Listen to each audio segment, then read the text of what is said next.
Hello my loves, welcome back. I hope you're having a beautiful day today. As you can understand from the title, today's video is gonna be all about hair health, hair care tips, and how to get a healthy, shiny, beautiful, long hair just like I have. And I'm gonna be sharing my tips and how you can actually improve your hair health. Some of them may sound like duh, for sure, you gotta do it, or like you gotta avoid that, but I just want to keep this video like really precise, to the point, practical things that you can do and things you need to keep in mind unless you want to have a beautiful, healthy hair. So let's get started. I was actually not planning to shoot a video like this till I realized amazing visible changes in my hair, because I've never had healthy and long hair before in my life. For instance, right now I haven't done anything to my hair. Right now I have no hair straightener or like curling tools. Almost with a reverse engineering perspective, I looked back and tried to determine what I did right, what I did wrong. 2 years ago, my hair health was definitely suffering. My hair loss increased so much that I was afraid of washing my hair, because every time I touch my hair, I lose some of my hair. It was like this much after like washing my hair, like the amount of hair that I lose, and it was scary. And at some point it was like really bad that I was thinking I have some sort of a cancer and I should see a professional, like I should go to a doctor. And I was like really panicking, like stressing out because of that. And also that phase in my life is also the time that I realized the importance of taking care of my hair as well as my body. In the videos back then, it might seem as healthy. On top of everything that I do for my hair, like still the ends of my hair were extremely dry, to the point I was feeling like I'm touching to a tree bark, if that makes sense. Cut a long story short, today I want to share like the results that I came up with, and believe me, it is possible to get healthy, shiny, thick hair naturally. Quick disclaimer, genetics as in everything do play a huge role in the condition of your hair. It is an extremely individual experience. For example, I have one sister. I know that she always had weak hair, struggled with hair problems like very thin hair, hair loss, which I've actually like never dealt before. But still, the truth remains, no one has 100% perfect hair genes. If you were to take correct steps, you can absolutely reach a healthy hair. So now we got it out of the way, let's get started with the main points. Shampoo, conditioner choice. As simple as it sounds, keep trying different products until you find the one for you. And don't be afraid of like trying out new products, new brands. Like for example, I'm 27 right now, and like I've been trying out like new products every time I finish my bottle. Just a few months ago, I found the product for myself, the right ingredients for my scalp, my hair type, things like this. Of course, I'm not gonna be showing a brand or product here, because that is what individually worked for me. And I know that like everyone's different, everyone's body is different, everyone's hair is different, like their reaction is different. So keep trying until you find that, and I guarantee you will understand when it's the one for you. Conditioners is not a must in my opinion, but since I used to have a little bit like frizzy hair and I want to control that look, additionally it made me gain my waves back, because I naturally have a little bit like wavy hair,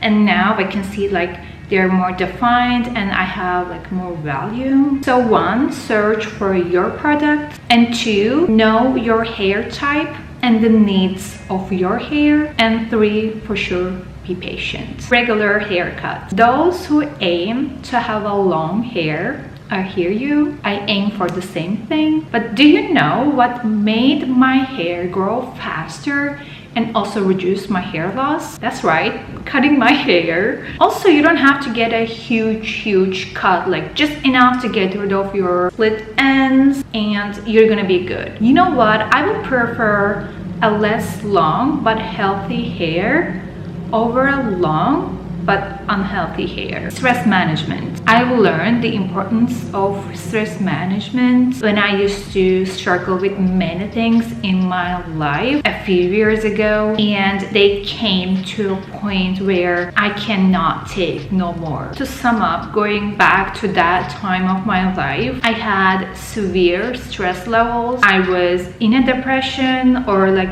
I just came out of a depression, but I was like still under the impact of that, and I was like still trying to recover from a physical illness, and there were like a lot of other things going on in my personal life, and that was like the point that I realized mental health matters the most. After a month, I researched how to manage stress, like journaling techniques, meditation, etc., because I'm a person that can get stressed easily, so I knew I had to keep that under control, otherwise it will eat me up. Remember at the beginning of this video, I said I was struggling with my hair health a lot.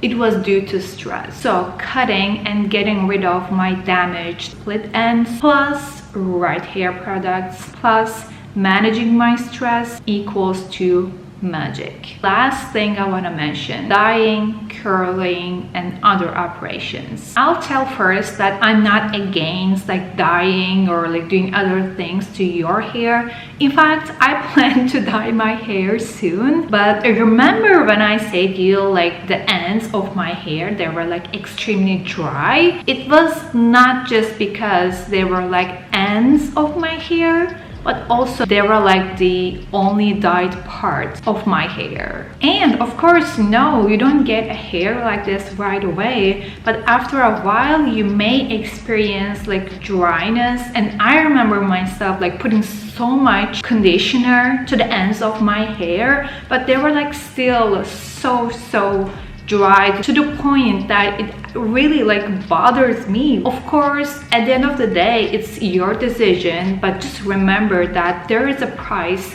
for everything that you do. One day I was chatting with my cousin, and the moment that I said I want to dye my hair, she was like, hell no, you shouldn't do it. I mean, I see my friends doing that, and I see how they end up and like how their hair is after a while, and I know that like she's telling all of these things to me for a specific reason. Same goes for hair straighteners, styling tools. I mean, I plan to get one soon, but I definitely know that I'm not going to be using it like every single day, because I believe that there should be a balance in everything. Keep in mind like this, all these styling tools, dyeing your hair, or like the other operations you do to your hair are like junk foods, and your hair is your stomach. So these were like everything that I wanted to mention. I know like at some points you're like, duh, of course we should avoid those like heaters. I mean, they